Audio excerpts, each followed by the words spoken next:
Hechos capítulo 5 del verso 17 al 42 leemos, y dice así la gloriosa palabra del Señor.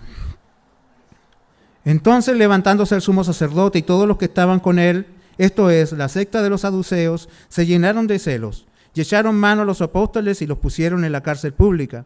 Mas un ángel del Señor, abriendo de noche las puertas de la cárcel y sacándolos, dijo: Id, y puestos en pie en el templo, anunciad al pueblo todas las palabras de esta vida. Habiendo oído esto, entraron de mañana en el templo y enseñaban. Entre tanto, vinieron el sumo sacerdote y los que estaban con él y convocaron al concilio y a todos los ancianos de los hijos de Israel y enviaron a la cárcel para que fuesen traídos. Y cuando llegaron los alguaciles, no los hallaron en la cárcel. Entonces volvieron y dieron aviso, diciendo: por cierto, la cárcel hemos hallado cerrada con toda seguridad y los guardas afuera de pie entre las puertas, mas cuando abrimos a nadie hallamos dentro. Y cuando oyeron estas palabras, el sumo sacerdote y el jefe de la guardia del templo y los principales sacerdotes dudaban qué vendrá a parar esto. Pero viniendo uno les dijo esta noticia: he aquí, los varones que pusisteis en la cárcel están en el templo y enseñan al pueblo. Entonces el jefe de la guardia con los alguaciles, y los trajo sin violencia porque temían ser apedreados por el pueblo. Y cuando los trajeron, los presentaron en el concilio y el sumo sacerdote les preguntó diciendo: ¿no os mandábamos estrictamente que no enseñaseis en este nombre? ¿Y ahora habéis llenado a Jerusalén de vuestra doctrina y queréis echar sobre nosotros la sangre de ese hombre? Respondiendo Pedro y los apóstoles dijeron: es necesario obedecer a Dios antes que a los hombres. El Dios de nuestros padres levantó a Jesús, a quien vosotros matasteis, colgándole en un madero. A este Dios ha exaltado con su diestra por príncipe y salvador, para dar a Israel arrepentimiento y perdón de pecados. Y nosotros somos testigos suyos de estas cosas, y también el Espíritu Santo, el cual ha dado a Dios a los que le obedecen. Ellos, oyendo esto, se enfurecían y querían matarlos. Entonces, levantándose en el concilio un fariseo llamado Gamaliel, doctor de la ley, venerado por todo el pueblo, mandó que sacasen fuera por un momento a los apóstoles. Y luego dijo: varones israelitas, mirad por vosotros lo que vais a hacer respecto a estos hombres, porque antes de estos días se levantó Teudas diciendo que era alguien. A este se unió un número como de 400 hombres, pero él fue muerto y todos los que le obedecían fueron dispersados y reducidos a nada. Después de este se levantó Judas el Galileo en los días del censo y llevó en pos decía mucho pueblo. Pereció también él y todos los que le obedecían fueron dispersados. Ahora os digo, apartaos de estos hombres y dejadlos, porque si este consejo o esta obra es de los hombres, se desvanecerá. Mas si es de Dios, no la podréis destruir. No seáis tal vez hallados luchando contra Dios. Y convinieron con él, y llamando a los apóstoles, después de azotarlos, les intimaron que no hablasen en el nombre de Jesús y los pusieron en libertad. Y ellos salieron de la presencia del concilio, gozosos de haber sido tenidos por dignos de padecer afrenta por causa del nombre. Y todos los días en el templo y por las casas no cesaban de enseñar y predicar a Jesucristo. Oremos un momento. Señor, gracias porque tú nos permites estar ante tu palabra en esta mañana. Qué privilegio tan grande es para nosotros, hombres y mujeres imperfectos, de que el Dios perfecto nos hable. Por eso te pido, Dios, que prepares nuestros corazones, que prepares nuestras vidas, que prepares, Señor, mis labios que van a tratar de explicar este texto, Señor, pero confío, mi Señor, que todo lo que yo pueda hacer, mis amados, será absolutamente secundario, porque el que hará la obra en los corazones eres tú a través de tu Espíritu Santo, quien mediante la palabra, que es tu espada, que es tu martillo, removerá nuestras vidas, Señor, para que podamos vivir, Señor, en la victoria que tú has ganado para nosotros. Prepáranos, Señor, nuestra voluntad, nuestro entendimiento, nuestras vidas, nuestros corazones, para oír tu palabra. Te lo pido en el nombre de Jesús. Amén. Tomen sus asientos, por favor. Vamos a considerar lo que hemos leído en esta mañana, viendo, hermanos, de que nos encontramos ante un texto que es una continuación inmediata de lo que veníamos viendo la semana pasada. El Espíritu Santo inspiró a Lucas para que registrara los eventos, sin duda, no sistemáticamente, no registró los eventos uno tras otro de todas las cosas que ocurrieron con la iglesia en sus primeros años, pero sí el Espíritu les mostró que registrara aquellos eventos que son los más trascendentes dentro del desarrollo de la historia de la iglesia. En aquellos eventos, registrar aquellos momentos, aquellos eventos en los cuales se pudiese ver claramente cómo el Señor va guiando el camino de su pueblo.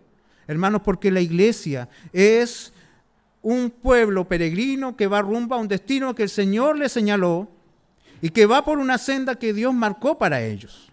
Nuestro Señor tanto ha señalado el destino como ha señalado el camino. Y la iglesia, hermanos, va por ella, va por la ruta que Dios le muestra. Y esa ruta, hermanos, es la que nosotros vamos encontrando, que se va revelando a través de estos textos que venimos leyendo. Ese camino que Dios señaló para su pueblo. Es un camino que demanda obediencia, que exige obediencia de aquellos que van por él. Y que como consecuencia de esa obediencia va a cosechar para sí oposición. Oposición de este mundo, oposición de los poderes espirituales que rodean y que gobiernan esta sociedad, este sistema humano.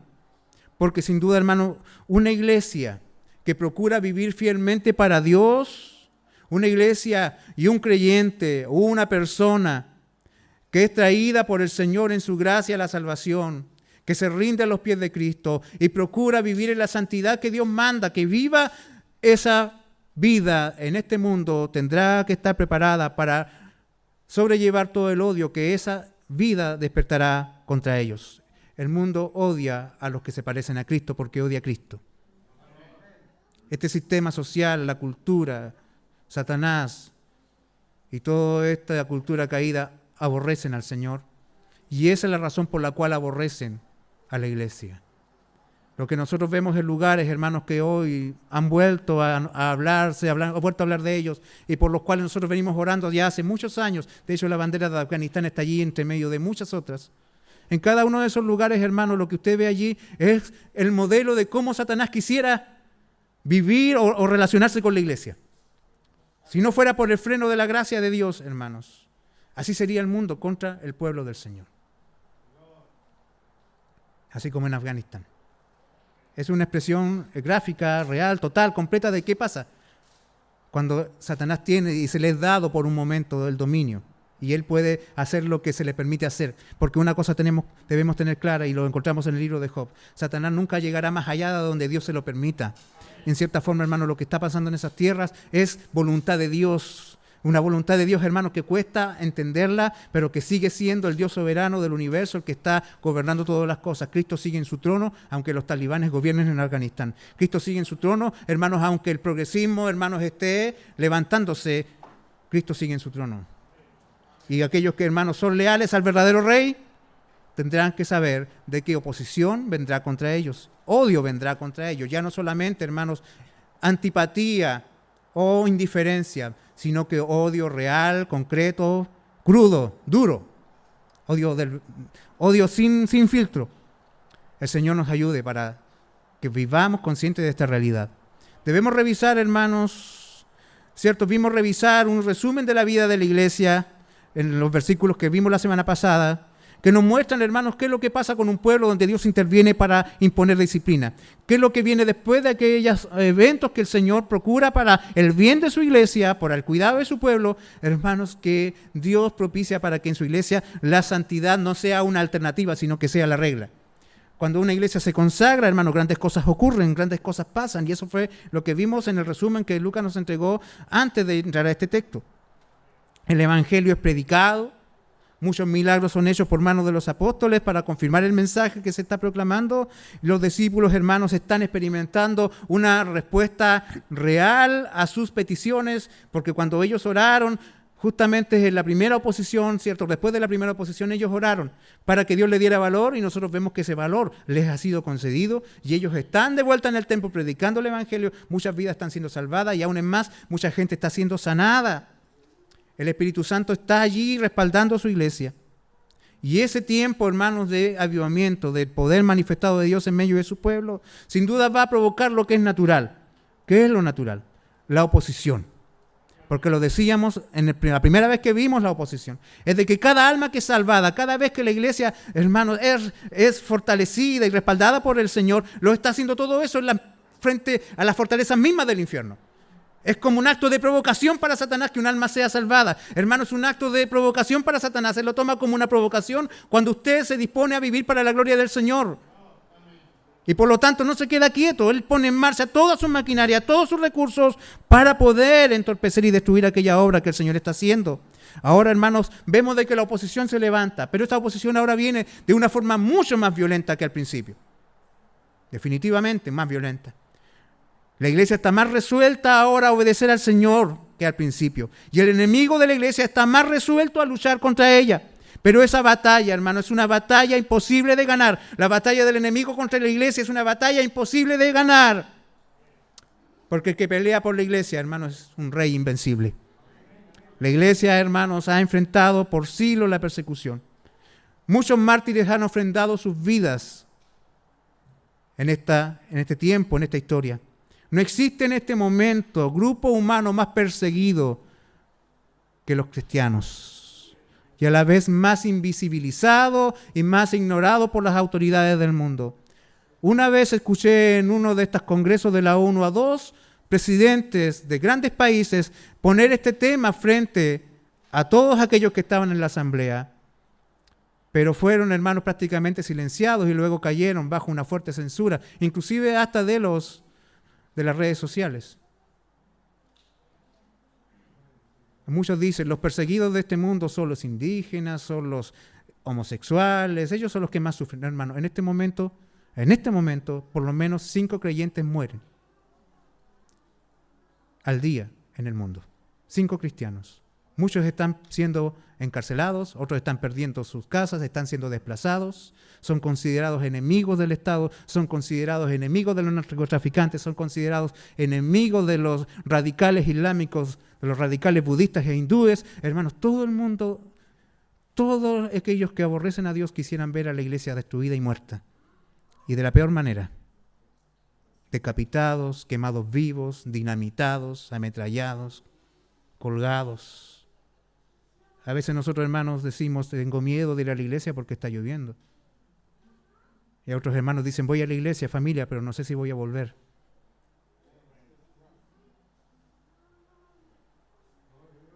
Acá algunos de nosotros, como colegas del pastorado, a veces conversamos y decimos, estoy cansado. Pero en otro lado del mundo los pastores dicen, adiós esposa, adiós hijos, no sé si volveré al hogar. El Señor nos ayude. La verdad, hermano, es de que el Evangelio se sigue proclamando a pesar del costo que se está pagando. Pues la visión que un creyente fiel tiene de su misión, y así también como de las dificultades que él tendrá que enfrentar en el cumplimiento de esa misión en este mundo, no es de una desgracia. No es de una tragedia. El cristiano, hermanos, ve el sufrimiento y el Señor nos ayude para alcanzar esa madurez, esa estatura. De que veamos, hermanos, el sufrimiento no como una desgracia y una tragedia, sino que lo veamos como una bienaventuranza. Dice el Señor Jesús en el Sermón del Monte, Evangelio de Mateo capítulo 5, versos 11 y 12. Bienaventurados seréis por causa de mí cuando os insulten, os persigan y digan toda clase de mal contra vosotros, mintiendo, gozaos y alegraos, pues así persiguieron a los profetas que vinieron antes de vosotros. Considérense bienaventurados, considérense más que alegres, considérense más que felices. Y sin duda esto debemos extenderlo a toda instancia en que usted, a pesar del sufrimiento, del dolor, de la incertidumbre, de las malas noticias, de todas las dificultades que son propias de un mundo que está bajo la maldición del pecado, las enfermedades, las tristezas, las pérdidas, hermano, usted pueda seguir siendo fiel al Señor. Siga aferrado de Dios. No mire su sufrimiento como una tragedia. Vea el dolor, hermanos, como una bienaventuranza. El Señor nos ayude. Es tiempo, hermanos, de que el placer y la ausencia de sufrimiento que sea puesto a un lado, hermanos. Hoy veo a mucha gente luchando por su felicidad. Y en esa búsqueda de la felicidad muchas veces no miden los actos y las decisiones que toman y terminan ofendiendo a Dios, hermanos, y salpicando sus vidas con pecado. Porque quieren ser felices. No, hermanos, este mundo tiene esa meta. Él quiere ser feliz, quiere no tener sufrimiento. Este mundo, hermanos, quiere ser próspero, quiere ser rico, quiere, hermanos, vivir y ser exitoso. Nosotros, hermanos, no tenemos esa meta. La meta del creyente, hermano, no es el éxito, no es la felicidad siquiera, es la gloria de Dios. El Señor nos ayude, porque necesitamos recobrar el significado de ser testigos. De ser testigos, en el griego, ser mártires. Necesitamos cambiar la visión que tenemos acerca del dolor y del sufrimiento. Pues si estamos con el Señor, hermano, sea lo que sea que estés viviendo en este mundo, por muy difícil que sea el camino, hermanos, Dios tiene un poder que es más grande que todas las cosas y tiene para ti deleites y gozos que son más grandes que los que puedas encontrar en este mundo. El gozo de la iglesia no está definido por las circunstancias de este tiempo y de este mundo, sino que el gozo de la iglesia está definido por el valor de Cristo, por el valor del Señor, por las glorias de nuestro Dios. Muchas batallas se levantarán contra los hijos del Señor, pero es imposible, vuelvo a reiterarlo, es imposible que Satanás venza, es imposible que este mundo venza, porque la victoria de nuestro Rey es aplastante. Se dijo en el principio de la historia, cuando el mal recién estaba entrando en este mundo y parecía que todo estaba perdido, en ese mismo día de la infamia, en ese mismo día de la traición, en ese mismo día de la caída, cuando Adán y Eva, nuestros padres, traicionaron al Dios bueno y santo, en ese mismo día el Señor dijo, vendrá uno que aplastará a la serpiente, pondrá su pie sobre su cabeza y la aplastará, será un golpe mortal. Hermanos, bendito sea el Señor, este Rey nuestro, este Señor a quien amamos, aún sin haberle visto, ha vencido a Satanás, ha aplastado a la serpiente, ha derrotado a este mundo y ha vencido a la misma muerte. ¿Dónde está, oh sepulcro, tu aguijón? ¿Dónde está, oh muerte, tu aguijón? ¿Dónde, oh sepulcro, tu victoria? Nuestro Señor se la bebió. Sorbida es la muerte en victoria. Bendito sea nuestro Dios. Una batalla imposible de ganar está luchando Satanás. Nosotros caminamos por un camino de victoria que Él ganó para nosotros. Entramos a este texto, hermanos, viendo de que los frutos de la predicación del Evangelio están siendo abrumadores. Eso es lo que vimos anteriormente al verso que nosotros comenzamos a ver esta mañana. Jerusalén está hirviendo de noticias, hermanos. No paran las noticias acerca de lo que está ocurriendo en medio de sus calles, en diferentes lugares y especialmente en el templo, porque muchas sanidades son dadas, endemoniados son liberados y mucha gente se está viniendo a los pies, está abrazando la fe de ese carpintero de Nazaret que estos hombres ignorantes y del vulgo predican. Y el pueblo cambió su mirada, sus expectativas y sus esperanzas desde las autoridades religiosas de la ciudad a este grupo de hombres tan corrientes, tan comunes. Y esto no pasó desapercibido dentro del Sanedrín porque ellos habían prohibido de que ellos hablasen en el nombre de Jesús. Ellos le habían dicho que no volviesen a enseñar en el nombre del Nazareno. Pero evidentemente, hermanos, no estaban siendo obedecidos. Había un desafío contra los mandatos de estos hombres. Lo decíamos la semana pasada, los reformadores promulgaron una frase: la desobediencia, la tiranía es obediencia a Dios.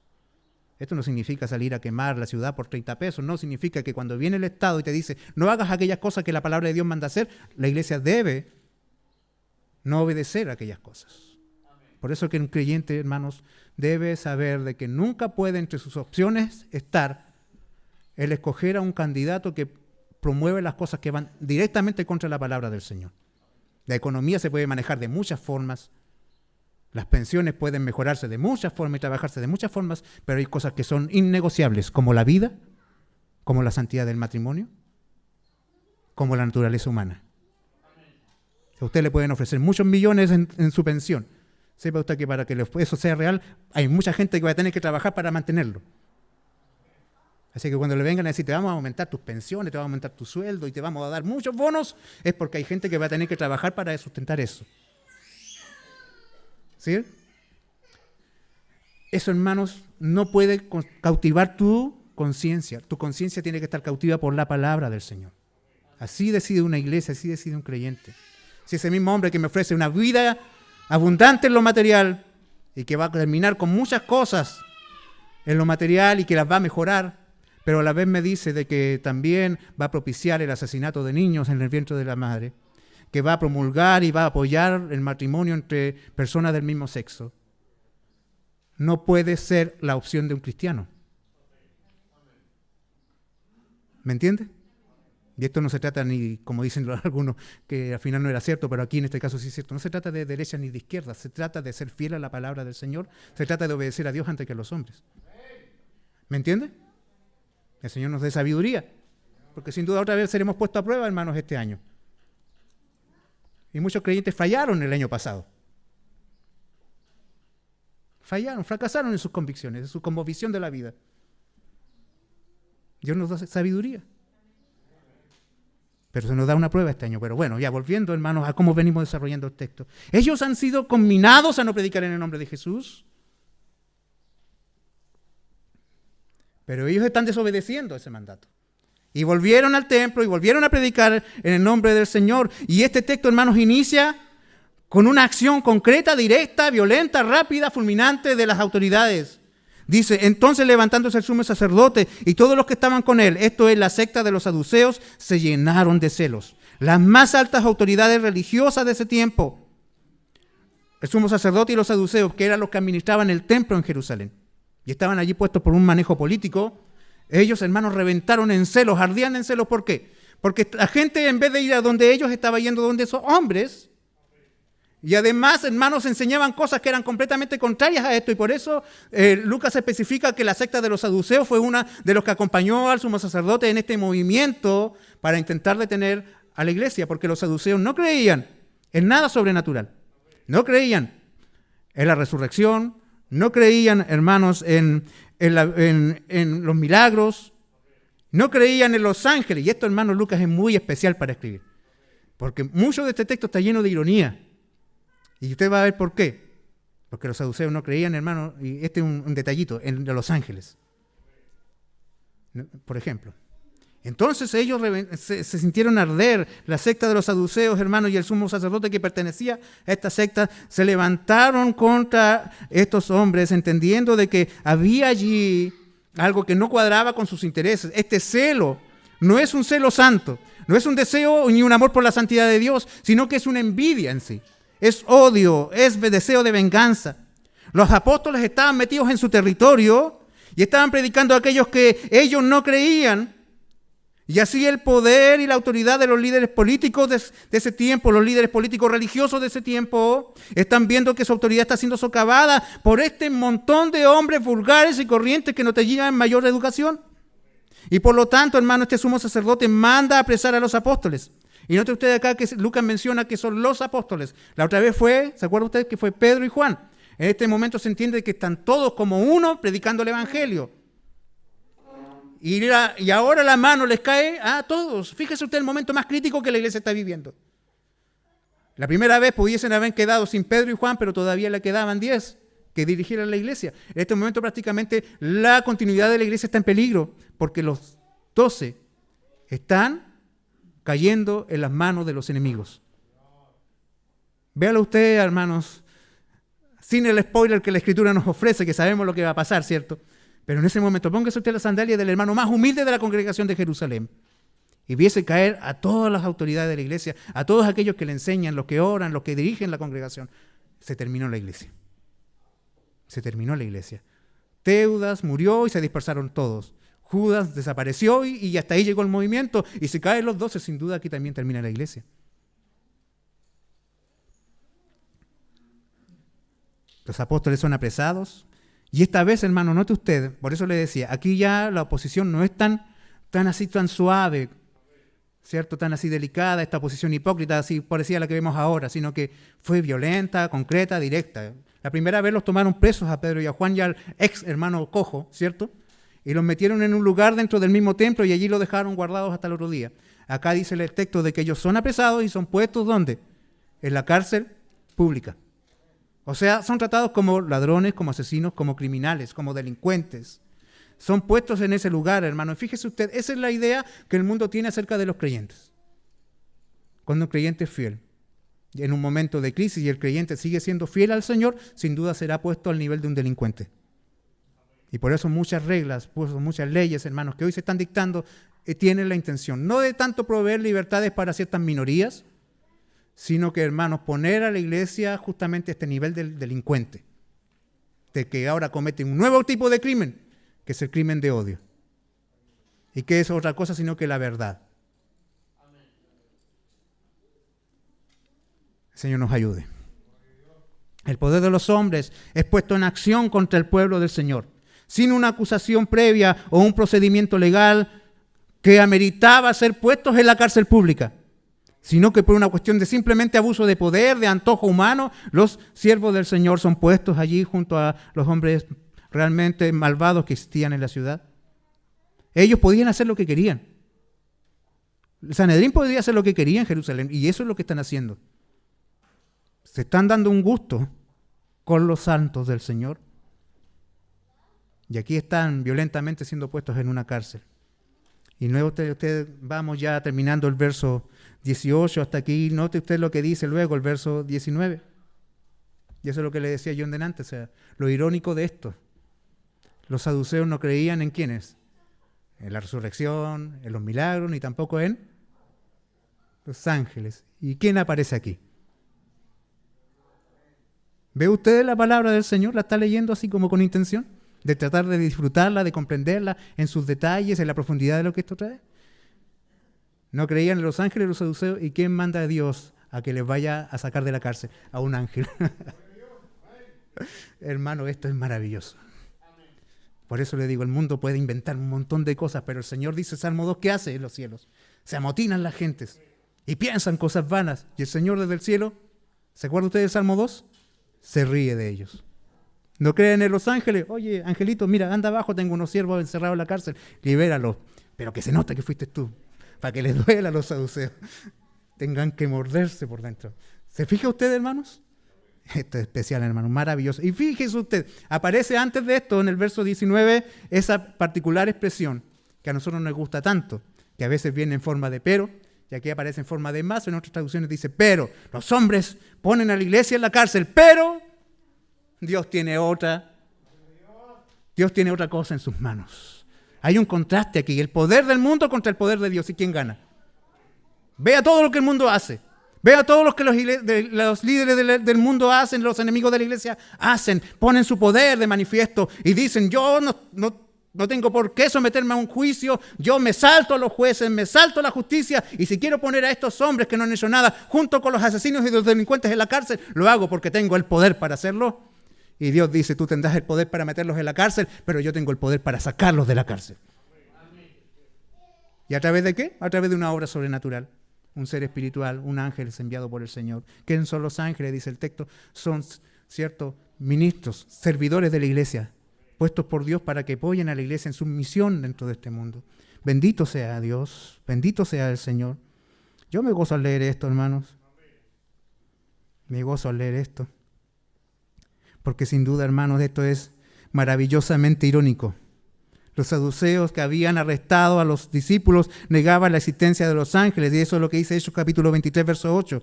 Porque los saduceos dicen que no hay resurrección, ni ángel, ni espíritu. Eso es lo que dicen los saduceos. ¿Y qué le está diciendo el Señor? Tú cree lo que quieras. Yo soy el que define las cosas.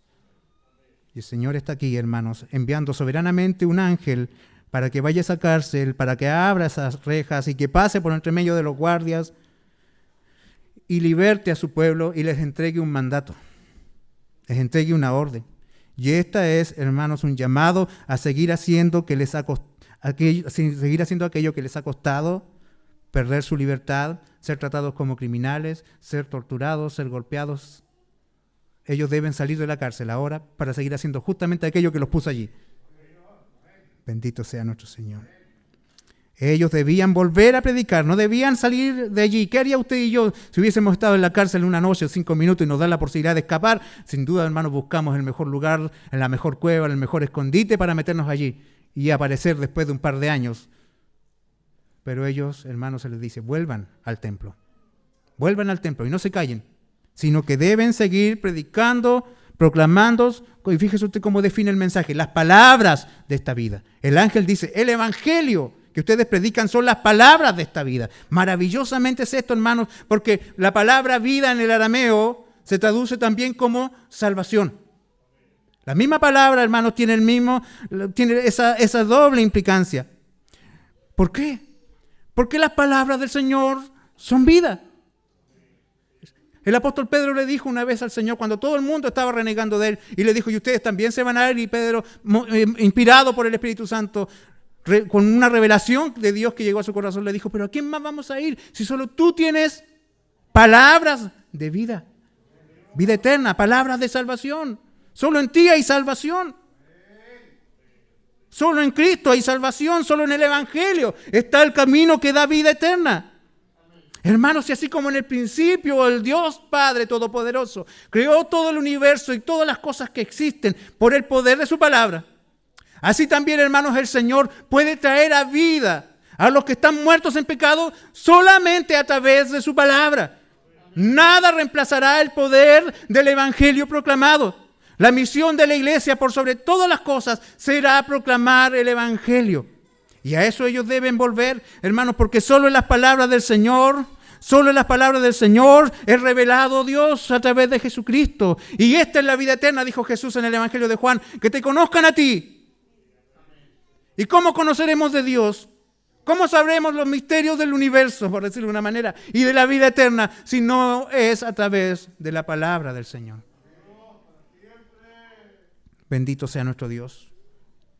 Deben volver y deben seguir predicando. Y serán puestos en libertad para eso. Y el verso 21, hermano, muestra la respuesta de los apóstoles. Las puertas les son abiertas y ellos salen. Aún a pesar de toda la seguridad que hay allí, entendemos de que ellos salen por una vía natural. No es que se evaporan aquí y cierto, se materializan acá. Bendito sea el Señor. Lo que una vez pasó también así, ¿se acuerdan ustedes? Más adelante lo vamos a encontrar con Pedro pasando una experiencia similar. O sea, Pedro ya era un experto en escapes, ¿cierto? Era un protagonista así como de algo de Prison Break, ¿cierto? Una cosa así. No había, hermanos, cuando el Señor quiere abrir puertas, nadie las puede cerrar. Bendito sea nuestro Señor. Y estos hombres, hermanos, salen de la cárcel y vuelven a donde el Señor les manda. ¿Por qué lo hacen? Porque ellos tienen un concepto muy grande de la soberanía de Dios. Ellos tienen un concepto muy definido acerca de qué significa de que Dios sea soberano. Y esto lo comprobamos en el hecho de su disposición a la obediencia a lo que Dios les manda.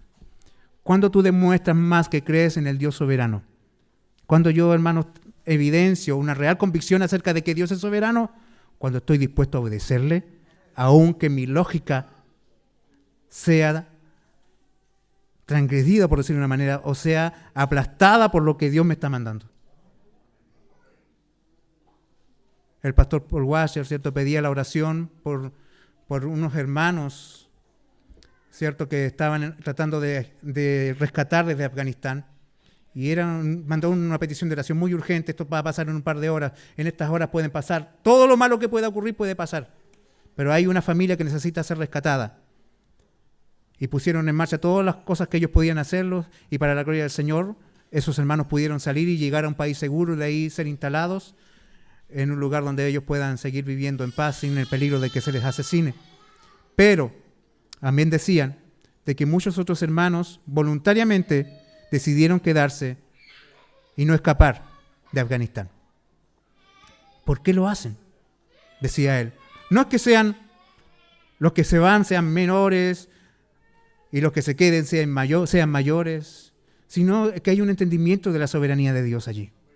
Estos hombres que se quedaron entendían de que Dios quería que ellos se quedaran y que si ellos iban a permanecer allí por voluntad de Dios, Dios simplemente estaría con ellos y les respaldaría en ese lugar. Cuando tú y yo entendemos y demostramos que hemos entendido la soberanía de Dios, cuando estamos dispuestos a obedecer. Amén. El Señor nos ayude. Ellos saben de que Dios tiene el control de todas las cosas, inclusive de aquellas cosas que le provocan sufrimiento. Que todo viene de Él. Sea que estén presos o sea que estén libres, el Señor tiene poder para sacarlos de la prisión todas las veces que sea necesario, o dejarlos allí. Y aunque queden allí, ellos seguirán glorificando al Señor porque entienden que Dios es soberano. Bendito sea el Señor. Y ellos vuelven al templo donde sabían que sus vidas corrían peligro. Pero si el Señor abrió la cárcel una vez, la puede abrir 2 veces, y la puede abrir una tercera vez, o simplemente la puede dejar cerrada. Pero eso no es lo importante. Eso no es lo que realmente importa. El Señor me va a rescatar, el Señor me va a sacar del dolor, el Señor me va a liberar del sufrimiento. No, eso no es lo que importa. Ellos estaban conscientes de que si volvían a la cárcel y nunca más salían de allí, Dios estaría con ellos allí hasta el final de sus vidas y al otro lado de la eternidad le estaría recibiendo. Bendito sea el Señor. Porque ellos saben que están bajo el control del soberano Dios. Y si el sufrimiento les vuelve a alcanzar, allí en medio del dolor Dios estará con ellos. Se aferran al gozo de saber de que son bienaventurados. Y que la bienaventuranza no es un tipo de felicidad que se pueda medir con circunstancias temporales. Bendito sea el Señor. Cuando usted habla de bienaventurado, muchos dicen, estoy feliz porque he recibido, no sé, una cierta cantidad de dinero. Ser bienaventurado, hermano, no puede ser calculado de esa misma manera. Ser bienaventurado significa tener un Padre, un Dios eterno en los cielos, que al mirarte dice, este es mi hijo. Yo estoy con él. Él se identifica conmigo, pero más maravilloso que esto, yo me identifico con él. Él dice que me conoce, pero yo también le conozco a él. Bendito sea el Señor. ¿Qué más? Cosa más grande hay en esto, hermano, que Dios te conoce, que Dios sabe tu nombre, que Dios te ama, que Dios me ama. Con todo lo que soy, Él me ama. Con todo lo que eres, Dios te ama. Dígame tú si eso no es maravillosamente incalculable en términos de causa de gozo. Bendito sea el Señor. Los apóstoles, luego de ser liberados, inmediatamente, la mañana siguiente, se entiende que ellos pasaron un rato en la madrugada esperando que amaneciera, y cuando amanece, ¿qué hacen? Vuelven al pórtico de Salomón, y se entiende que mientras está ocurriendo esto, en paralelo está ocurriendo el relato que Lucas nos va a introducir aquí a contar del verso 21 hasta el 32. Y note usted que desde el verso 21 al 25, prácticamente es como una sección de chascarros de los saduceos y los que están en el templo. ¿Se fija?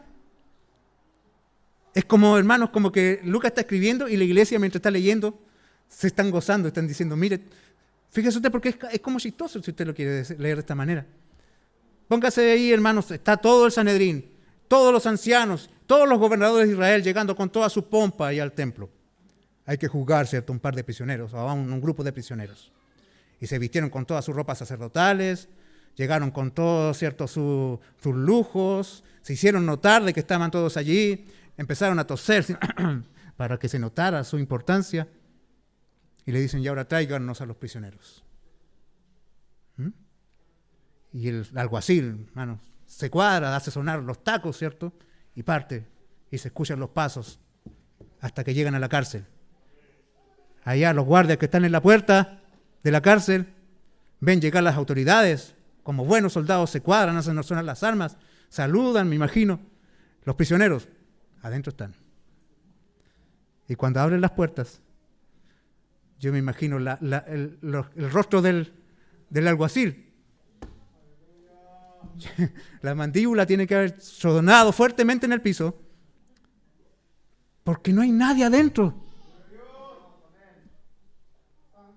No hay nadie dentro. Y lo peor de todo es que tienen que ir a decirle a ese montón de hombres importantes de que no hay nadie en la cárcel. Y esos hombres vinieron de lejos, dejaron sus negocios para llegar a enjuiciar a esos herejes. Y cuando llegan allá les dicen, ¿saben qué? Imagínense usted al alguacil tartamudeando. Dice, no hay nadie en la cárcel. ¿Y cuál es la reacción tanto de los principales y de toda la multitud de hombres importantes que están allí? Es que se confunden. Dicen, esto va a terminar mal. ¿Qué está pasando aquí? Ellos se dan cuenta, esto no es imposible que ellos hayan salido de la cárcel por sus propios medios. No hay ningún hoyito en la pared, no hay nada, así como que hayan hecho un túnel, una excavación. No hay nada, está todo tal cual. Las puertas estaban con el candado, los guardias estaban afuera, estaban metidos en la cárcel pública. Ellos dijeron, ellos tienen a alguien que les ayuda. Y ese que les está ayudando está empecinado en ridiculizarnos. Bendito sea el Señor. Y están allí debatiendo, esto está terminando, ¿qué está pasando? Se agarran las barbas, se toman sus corros, esos raros que usan esa gente. Y tratan de encontrar una explicación a lo que ha pasado. Están humillados, avergonzados, confundidos. Y encontramos aquí, hermanos, vean ustedes lo que pasa, que en el verso 25,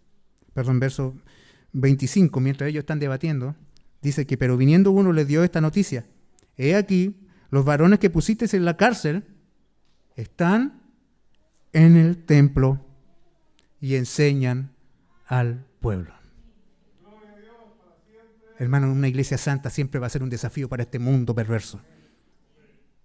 Por eso, hermano, es muy extraño que muchos que se dicen ser creyentes están abrazando las mismas ideologías del mundo y se estén asociando con el mundo.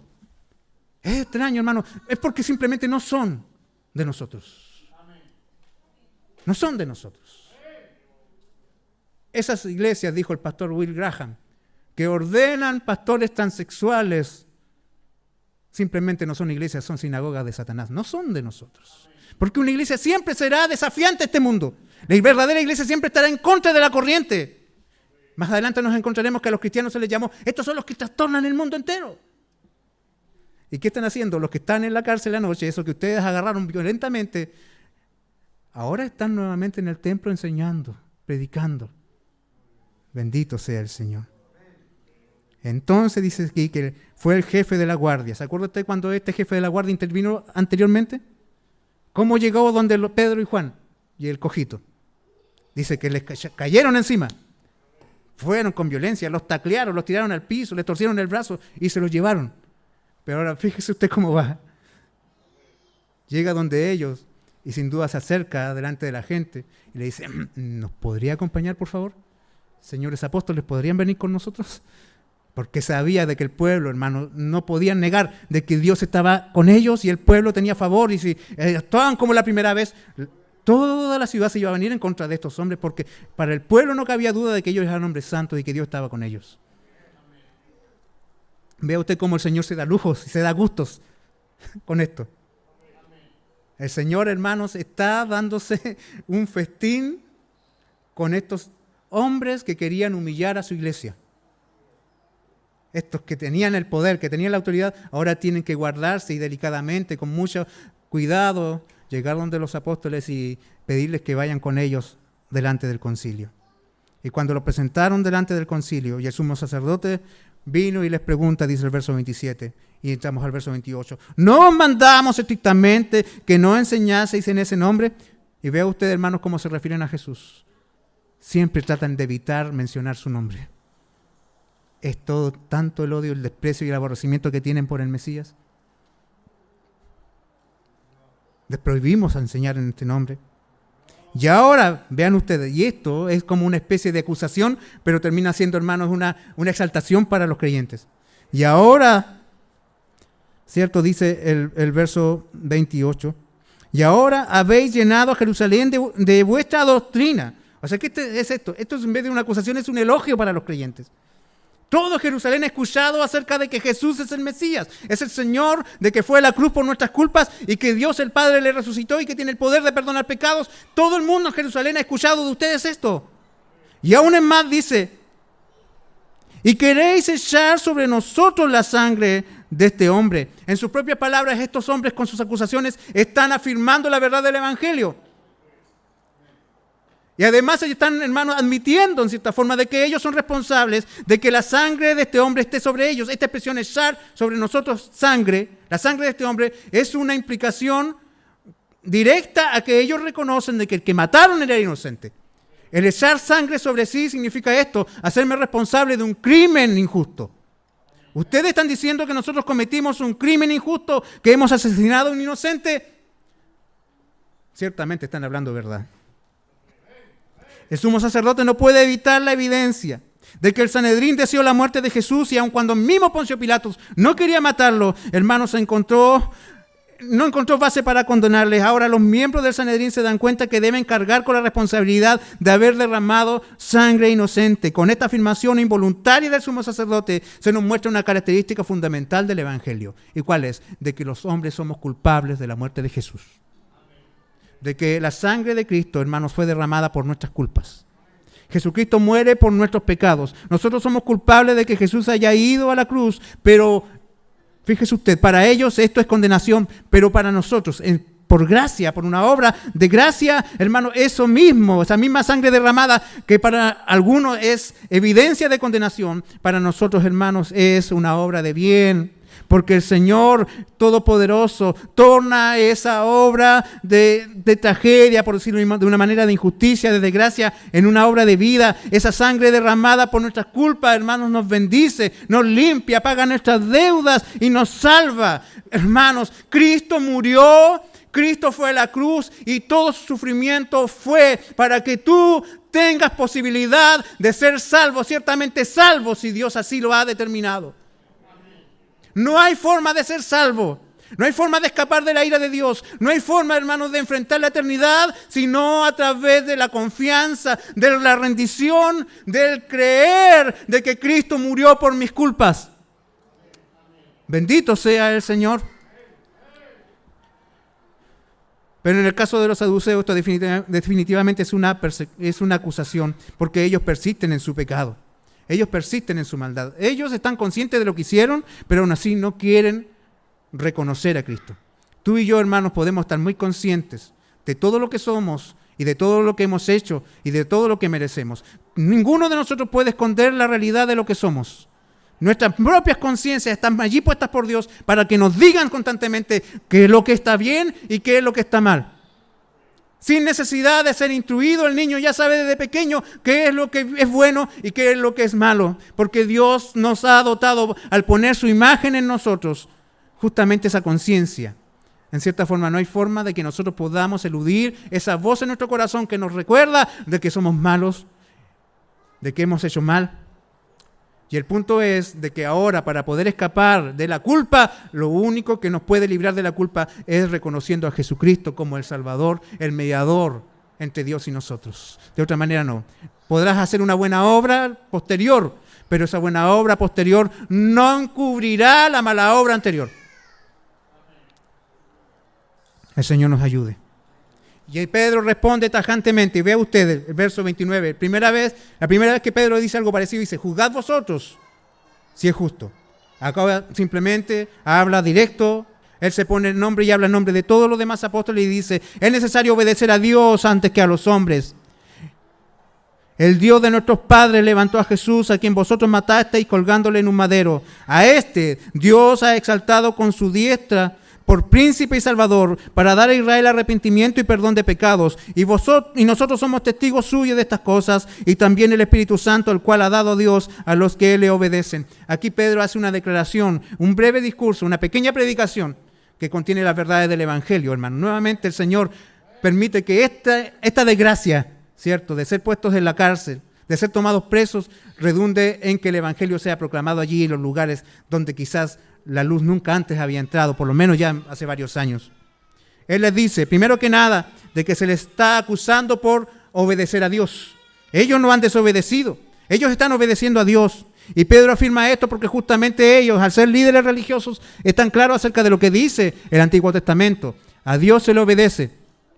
Aunque los hombres dicten injusticia, el que obedece a Dios está desobedeciendo esa injusticia, está obedeciendo a Dios. ¿Se acuerda usted de las parteras egipcias? En el libro de Éxodo, cuando el faraón les mandó a matar a todos los niños, ¿cierto?, que naciesen varón dentro de los israelitas. Esas mujeres, sin tener conocimiento de la ley, sin haber escuchado el Evangelio, tenían ya en su corazón un discernimiento de lo que era bueno y malo, de lo que era bueno y lo que era perverso, siendo egipcias del año 4000 y tanto antes de Cristo. Y eso yo a veces no entiendo cómo gente de este tiempo, de este siglo, con todos sus estudios y con todo su supuesto conocimiento científico, hermanos, avala la muerte de niños inocentes. ¿Se fija usted la diferencia? De que los que están obrando de esa manera no es que estén confundidos, deliberadamente están cometiendo una maldad aborrecible delante de los ojos del Señor. Porque hay cosas que Dios aborrece. 7 dice el libro de Proverbios, y una de ellas es el derramamiento de sangre inocente. Y estas mujeres dijeron, no lo vamos a hacer. Y Dios le reconoce esa desobediencia al faraón como una obediencia a él. ¿Se da cuenta? Y acá ellos están diciendo que nosotros le desobedezcamos a ustedes, al fin y al cabo es simplemente un acto de obediencia, porque primero se le debe obedecer a Dios antes que a los hombres. En segundo lugar, ellos afirman de que Cristo está vivo. Cristo ha resucitado. Jesús vive, dice, hermanos, el texto, verso 30. El Dios de nuestros padres levantó a Jesús. Cristo está vivo. Y usa las mismas palabras que usa Moisés en el libro de Éxodo capítulo 3, verso 15. El Dios de vuestros padres. El Dios de Abraham, de Isaac y de Jacob. El Dios de nuestros padres, dice Pedro, ha levantado a Jesús. O sea, vean ustedes, Jesús no es oposición a lo que ustedes creen. Jesús es el cumplimiento de lo que fue anunciado por los profetas. En Él se cumplen todas las promesas del Antiguo Testamento. O sea, simplemente lo que nosotros estamos diciendo aquí es de que Cristo es la confirmación de todas las Escrituras. Y está de esta manera contradiciendo frontalmente a los saduceos, porque está diciendo que murió, hoy está vivo, ha resucitado. Pero además, hermanos, le está diciendo de esta manera, en un tercer punto, aquel que ustedes mataron colgándole en un madero.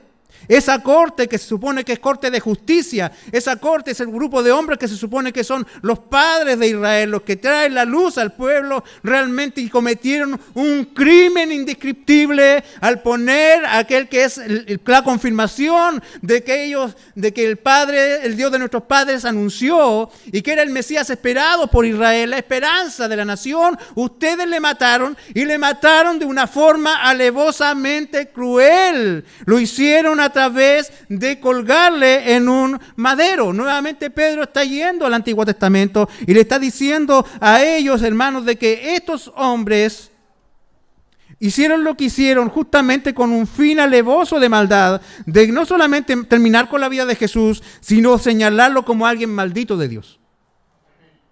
Fíjese usted la maldad que hay allí. No solamente infligir dolor en su cuerpo, sino que también señalarlo delante de todos como alguien que es despreciado por Dios mismo. O sea, tú no tendrás entrada, no eres parte de este mundo, ni tampoco entrarás en el cielo, porque Dios te ha maldito. Deuteronomio 21, verso 23, maldito todo aquel que es colgado en un madero. Ustedes son culpables, le está diciendo Pedro. Hermano, nunca nosotros podemos pensar de que estamos predicando el Evangelio cuando decimos Dios tiene un plan maravilloso para ti. Y llegamos donde el incrédulo a decirle, mira, hay puras cosas lindas que tú tienes que escuchar. Las cosas lindas las vas a entender cuando entiendas las cosas horrendas. ¿Y las cuáles son las cosas horrendas que tienes que saber? Es de que tú y yo somos culpables. De que somos culpables y que no tenemos esperanza. De que vamos por este mundo pensando que tenemos el control, pero somos miserables. Somos gusanos. Somos nada. De que tenemos, hermanos, al Dios del universo en contra nuestra. De que hagas lo que hagas, de que yo vaya donde vaya, no puedo esconderme ni huir de Él. De que de una u otra manera podré vivir mi vida como quiera en este mundo, pero llegará un día en que estaré frente a su trono y Él me juzgará y allí no tendré escapatoria, porque soy culpable, porque no hay forma de escapar delante de un juez justo. Los jueces corruptos de este mundo, ¿qué hacen? Toman a los terroristas, toman a los delincuentes y a la semana están nuevamente fuera. ¿Por qué? Porque son malos jueces, porque son corruptos. Pero el juez del universo, el que es santo y justo, hermano, ¿usted cree que cometerá ese crimen y esa prevaricación? No, no hay escapatoria frente al juez del universo. Y ustedes, saduceos, son culpables. Ustedes mataron a un inocente y lo mataron de la manera más horrible que un judío pudiese haber muerto. Ni siquiera tuvieron consideración por él, por el hecho de ser compatriota suyo. Lo mataron como a un miserable. Son culpables. Son culpables. Pero a este que ustedes mataron así, Dios le ha exaltado. Dios le ha puesto en una posición privilegiada en el cielo. Él está ahora a la diestra de Dios. Ellos mataron a Jesús, pero dice el texto, Dios ha exaltado, Dios lo ha exaltado con su diestra por príncipe y salvador, para dar a Israel arrepentimiento y perdón de pecados. Ellos lo condenaron crucificándole, pero Dios lo exaltó a la más alta posición. Dios está obrando en la muerte, resurrección y ascensión de Cristo, como lo vemos en este texto, hermanos, para que el pueblo tenga esperanza. En cierta forma ustedes querían hacer un mal, pero Dios lo convirtió en bien. Y ahora ese que ustedes mataron como un maldito es príncipe salvador. No hay otro que pueda dar salvación. Él es el dueño de la salvación. Y Él como príncipe es la autoridad que la imparte a quien Él quiere. Bendito sea el Señor. Bendito sea el Señor. Como vemos, hermanos, aquí, estos hombres tienen que escuchar el Evangelio y tienen que oír esta verdad que quizás es políticamente incorrecta, pero que es la verdad absoluta. Solo en Jesús hay salvación. Que para ti Jesús no puede ser solamente un concepto, una idea, un hombre de la historia. No puedes tú acercarte a Jesús como un accesorio en tu vida. No puedes tomarle como si fuera un buen hombre que pasó alguna vez por algún lugar remoto del mundo y que enseñó cosas muy buenas. No, Él es príncipe salvador. Y cualquiera que vea a Jesús como algo menor que eso, no lo está viendo en realidad. No basta con que tú digas, me cae bien Jesús, me resulta simpático. No, a Jesús es el único que puede salvar tu alma de la condenación eterna. Jesucristo es el único que te puede rescatar de esa condenación que tú y yo nos merecemos por ser culpables. Porque, hermano, ninguno va al infierno por injusticia. El Señor no va a mandar, hermanos, a un ladrón al infierno por asesino. Si él solamente robó, va a estar al infierno por ladrón, porque Dios es justo. Pero no escapará del juicio de Dios. La única forma de escapar de aquello que tú construiste y que te está destruyendo, la única forma de huir de aquello que tú levantaste y que hoy se te está viniendo encima y que te señala como culpable, la única forma de escapar de la condenación eterna es Cristo Jesús, porque Él es príncipe salvador. Solamente en Él hay una puerta abierta por la cual entrar y por la cual huir de la ira que viene. Solamente en Jesús. Solo en Jesús. No hay otro nombre. No hay otro nombre. Bendito sea el Señor. Y ellos dicen, nosotros somos testigos. El poder del Señor vino sobre nosotros. El Espíritu Santo está aquí para que nosotros seamos testigos. Ellos no pueden callar lo que han visto y oído. Y el Espíritu Santo está con todos aquellos que son obedientes. Amados hermanos, vemos aquí que en todos los frentes de esta batalla la iglesia vence aferrada a su Salvador. Es una batalla imposible de ganar. Ya del verso 33 al 42, hermanos, nos encontramos que el Sanedrín está completamente derrotado y se quedan completamente sin argumentos y vieron como el asesinato de los apóstoles como lo único que les queda, matarlos. Hay que matarlos. ¿Pero cómo? No, matémoslos. Hay que matarlos, de otra manera hay que matarlos. Pero en medio de estos hombres había un varón llamado Gamaliel. Este no era un saduceo, sino que era un fariseo. Un hombre venerado, un maestro, que inclusive hasta Saulo aprendió a los pies de él. Y él los pone en contexto, los aterriza y les dice, miren, ustedes conocen la historia de Teudas y la historia de Judas. ¿Ya? La leímos aquí, no vamos a entrar en detalles. Esos dos movimientos se levantaron, gente le siguió, pero cuando ellos murieron, ese movimiento desapareció. Si esto que ustedes están viendo aquí les dice, pongan cuidado, cuídense ustedes, no sea que estén luchando contra Dios. Porque si estos hombres son como Teudas, son como Judas y siguen a un hombre más, sin duda en un tiempo va a desaparecer. Denle tiempo. Pero si no, es posible que seáis hallados luchando contra Dios. Y cuídense. Y ve, esto es una advertencia, es un consejo con advertencia. Cuídense, porque nadie gana peleando contra Dios.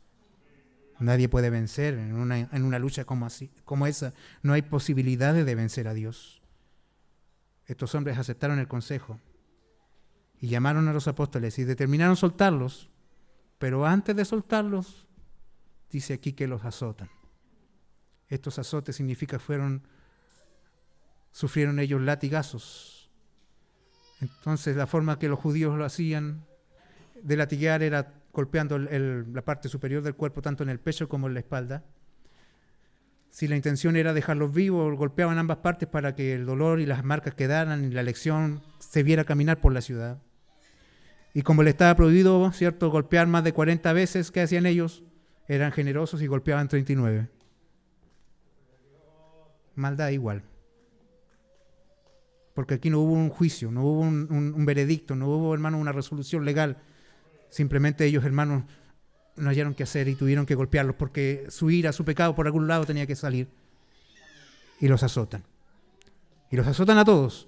Y después los vuelven a soltar y les dicen, y les prohibimos a que sigan predicando este nombre. ¿Qué hubiese hecho usted? ¿Qué hubiera hecho yo quizás? Para los hermanos que tienen Right Now Media, hay allí un documental muy bueno que se llama Free Burma Rangers, o Los Guardianes de Birmania Libre, algo así, en español. Cuando lo vimos por primera vez con mi esposa, decíamos, nosotros a veces nos sentimos tan mal cuando nos encontramos con gente ingrata en la iglesia. Y yo veía a estos hermanos que iban al frente de batalla en Birmania y en Irak, en Mosul, allí, en 2017, hermano, busque, investigue lo que pasó en esa ciudad de Irak en el año 2017, una de las batallas más sangrientas de este siglo, comparable solamente quizás con la batalla de Stalingrado en la Segunda Guerra Mundial. Y estos hermanos iban a esos frentes de batalla a rescatar gente del frente de batalla. Con sus hijos, con su esposa y un grupo de hombres, se metían allí, hermano, entre medio de los balazos, escapando de los francotiradores para rescatar a la gente. Veían morir a sus hermanos, eran, cierto, ametralladas mucha gente, vieron muchas desgracias, pero allí volvían otra vez. Y donde había una necesidad, partían allí y estuvieron en Siria, también allí perdieron a un hermano muy importante en Siria. Y el dolor llegaba a sus corazones, pero ¿qué hacían ellos? Ellos vuelven a ir, y de hecho todavía lo están haciendo hoy. Así que si usted tiene la aplicación, búsquela, véala y conmuévase como lo hicimos nosotros. Yo a veces, hermanos, soy con un carácter y una determinación tan frágil. Y yo creo que usted tampoco, andamos por ahí los dos, estamos empatados en eso, hermanos. Y muchos creyentes más alrededor del mundo, que dominados por esta idea de que el evangelio es para comodidad, es para placer, es para sentirme bien. Y algo, hermano, sale, no como lo esperábamos, nos sentimos morir. Nos sentimos traicionados, dolidos, no sé, queremos renunciar, colgar el llamamiento y decir ya, vuelvo a mis redes. ¿Se acuerda usted que hubieron hombres que habían vuelto a las redes? Pero aquí no volvieron a las redes, sino que cuando salieron de allí, hermanos, quizás sojándose la espalda, algunos quizás sangrando, con sus ropas hechas pedazos. Y la iglesia estaba esperando recibir afuera los cuerpos, o por último recibirlos y llevarlos, hermanos, a un hospital o a esconderlos por allí. Ellos salen gozosos, alegres. ¿Y por qué? Porque, hermano, les gusta sufrir, porque el cristiano es una especie de sádico. No. ¿Es una especie de masoquista, perdón? No. No porque sentirse víctima. Hermano, hoy día está de moda hacerse la víctima en todos lados, ¿cierto? Y el que se hace la víctima parece que gana puntos en esta sociedad. Y tiene más honor y tiene una autoridad moral superior porque se hace la víctima por algo. Ellos no se encuentran superiores moralmente a los demás porque son víctimas de una injusticia. Y de hecho fue una injusticia. Sino que se sienten gozosos de haber sido tenidos por dignos, de haber padecido afrenta por causa del nombre. Se sienten gozosos. Están gozosos, hermanos. Ellos no están considerando la deserción como una vía probable. Después de la experiencia de la cárcel, ellos salen gozosos, sienten que es un privilegio sufrir por causa del nombre del Señor. Ellos no sienten vergüenza por haber sido castigados como delincuentes. Ellos recuerdan la bienaventuranza de Jesús, que les manda a regocijarse y alegrarse, cualquiera sea la circunstancia. Aunque la gente los insultara, el Señor les dijo a ellos: vuestro galardón es grande en los cielos. Y continuaron predicando y enseñando por las casas y en el templo. Ve usted, aquí se amplía el campo de acción. Antes era en el templo, ahora también es en las casas. Y vuelven al mismo lugar. Ellos vuelven al mismo lugar donde antes habían sido arrestados. ¿Por qué? Porque no hay batalla que el enemigo pueda vencer contra Dios. Incluso las heridas provocadas a los hijos del Señor. Un hijo de Dios, las heridas que lleva, no las ve como una desgracia o una causal de lástima. Las ve como un galardón. Las ve como un trofeo. Qué hermoso es para mí ser considerado padecer por causa del Señor, dicen los discípulos. Hermanos, a veces no tenemos una visión clara de los eventos que ocurren a nuestro alrededor. Hemos asumido que ser hijo de Dios es algo que nos va a traer honores de este mundo, que ser un hijo de Dios nos alejará del sufrimiento. Pero consideremos a la luz de las Escrituras que las adversidades son inevitables, porque Dios las puso en nuestro camino, como cantamos, para nuestro bien. En el camino más oscuro, aunque Satanás quiera herirnos, Dios está buscando nuestro bien, así cantábamos. Cuando nos aferramos de Cristo, la fuente de nuestro verdadero gozo, hermanos, es Cristo, y el mundo ya no es la razón de nuestra alegría. Dios debe ser glorificado a pesar de nuestra aflicción. En nuestra aflicción, con nuestra aflicción, el Señor debe ser glorificado. Porque cada una de ellas son usadas por Dios para fortalecer nuestra fe y nuestra confianza en el Señor. Por eso, queridos hermanos, considera el tesoro que hay en las Escrituras. Tú que te estás enfrentando quizás a una batalla. A lo mejor, como lo decía, esto amplíalo a todo el campo, a todos los campos de experiencia en los cuales tú y yo vamos a sentirnos tentados a disminuir nuestra confianza en el Señor, a dudar de Dios, a alejarnos del Señor. Porque cuando vienen los problemas, ¿qué hacemos? Nos alejamos, ¿cierto? Nos callamos, dejamos de orar muchas veces. Desconfiamos de las promesas, leemos y le predicamos a los demás, pero cuando nos toca sufrir a nosotros quizás no somos tan efusivos como cuando le decimos a un hermano, pero hermano, confía en Cristo, ¿dónde está tu fe? ¿Cierto? Pero cuando nos toca a nosotros, decaemos. Hermano, ese momento es la mejor oportunidad que tienes de confiar en el Señor y de darle peso a tu predicación. Bendito sea el Señor. Las batallas vienen a nosotros, pero cada batalla que venga es imposible de que Satanás la venza, porque Dios pelea por nosotros. Dios lucha a nuestro lado. Aférrate del Señor que vence las batallas, del Dios de las batallas. El que vence en los montes y que vence en los valles. Hermanos, considera de que las pruebas sí son duras, nadie lo niega, el dolor duele, las tristezas son fuertes, la incertidumbre, hermano, es algo que consume el corazón, en las dudas acerca del mañana, de las dificultades que se nos vienen encima, hermano, y que se ven tan gigantes y nosotros nos sentimos tan disminuidos. Quizás este mundo que de una u otra manera ya no está escondiendo su verdadero rostro contra la iglesia, hermanos. Es cierto, en un momento podemos sentir temor, quizás por un momento podremos tener angustia, pero a la mañana vendrá el gozo, dice el Salmo. El llanto, sí, quizás será bueno llorar, pero ya es tiempo de que seques tus lágrimas y te aferres de Cristo y que pelees a su lado, porque una cosa te puedo asegurar, de que antes que pelees, antes que empieces a batallar, Dios ya está peleando a tu favor. Dios está batallando a tu favor, Dios está luchando por ti. Bendito sea el Señor. Las pruebas pueden ser duras, pueden ser largas, pero no son eternas. ¿Se acuerda usted cuando el Señor le hablaba a la iglesia en Apocalipsis? Por 10 días se levantarás contra ti, Satanás. ¿Qué decía eso el Señor? De que son 10 días, no son 11 días, son 10. El dolor tiene una fecha de expiración. Las pruebas tienen un día en que se terminan.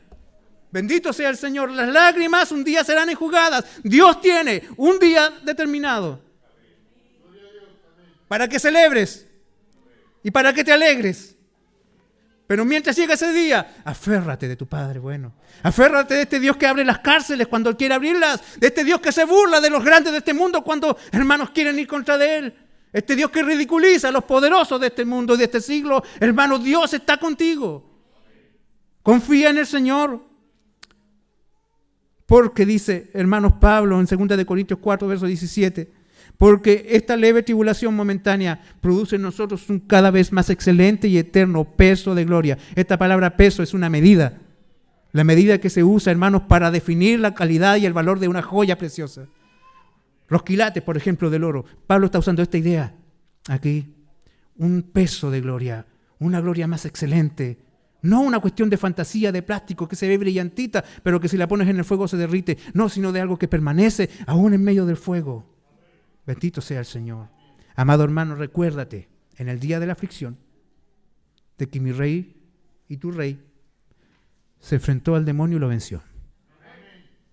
Recuérdate, hermano, de que tu rey y mi rey se enfrentaron a todos los poderes de este mundo y los vencieron y aún más los avergonzaron. Recuérdate, hermano, de que tu rey y mi rey venció a la muerte muriendo en su territorio y hoy día se levantó y vive para siempre.